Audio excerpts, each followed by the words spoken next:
પણ અતુલ દાદા મારે તમને પૂછવું છે કે અમારા કોમેડિયન્સમાં તો ફેન ફોલોઈંગ બહુ વિચિત્ર પ્રકારનું હોય છે, પણ તમારામાં પણ અમુક ઘેલા ફેન્સ તમને મળતા હશે. અમારી જોડે ભયંકર કોમેડી થાય છે. અચ્છા, તો કેવા ફેન્સ મળે તમને? શિકાગોમાં ઇન્ટરવલ પડ્યો પ્રોગ્રામમાં, હું મારે વોશરૂમ જવું, હા, કોઈ જવા ના દે. એક મારી સાથે, એક મારી સાથે. અલા ભાઈ, મને તો એક છેલ્લી મારી સાથે. હું દોડીને જ ઘૂસી ગયો. ત્યાં બી અંદર કોઈ આવે તો દાદા એક મારી સાથે.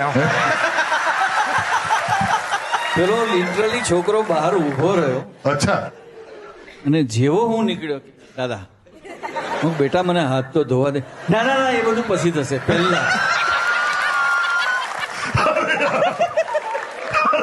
તો ધોવા દો યાર તમે. એ પ્રેમ છે બસ, બીજું કઈ નહીં. બહુ ઘાતકી પ્રેમ કહેવાય.